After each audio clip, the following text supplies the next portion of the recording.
Very much, Congressman Edwards, for your leadership before you even became a member of Congress, but especially tonight, to lead this discussion.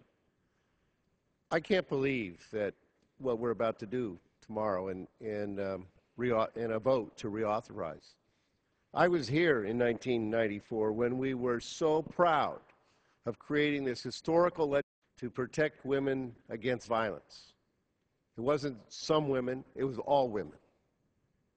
And now we're on the verge of 19 years later, 18 years later, of saying, well, let's change that. And what's so appalling about it is we're going to take that in a debate tomorrow in this room, where every time we're in session, we start that session by getting up and talking about and taking a pledge to that flag behind you, saying justice for all. That's our role. We're elected here to bring about justice for all. I always tell all the school children, we just had a census in the United States. In that census, we didn't just count some people because they were citizens, some people because they were rich, some people because they were this or that or had an education.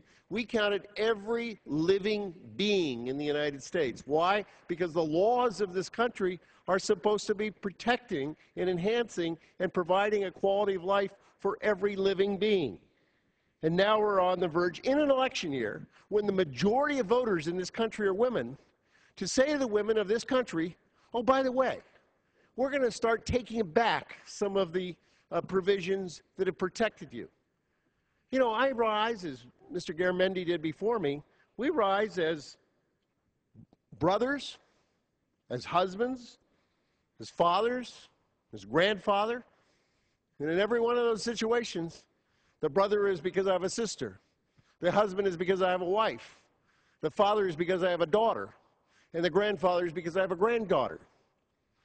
My world in politics is about their lives in the future and growing up in the great country of the United States of America. So here we are with this law that we passed back in 1994. We reauthorized it. We didn't have takeaways when we reauthorized that law in 2000. We didn't take away things when we reauthorized it in 2005. And now we're in 2012, and the vote before the Congress is, let's take away some stuff. Why? It doesn't make any sense at all. What does it make? Why do you say, well, you can exclude Native Americans? Why? Aren't they? They're Americans. They're Native Americans. They're probably more American than anybody. Take away rights that those women have been given and now are being taken away. Non-citizen women? Non-citizen women. Those are a lot of immigrants. Doesn't matter whether you have a green card or no card, taking away your rights to complain about violence. And to those in the lesbian, gay, bisexual, and transgender communities, they're individuals. You take away their rights? Shame. It's an election year. Women are voting. I hope they'll wake up and understand that the Congress, led by the Republican leadership in this House, is about to destroy the ability for people to access justice in a Congress and in a nation where we pledge allegiance and pledge justice for all. Not tonight. Thank you for having this special session.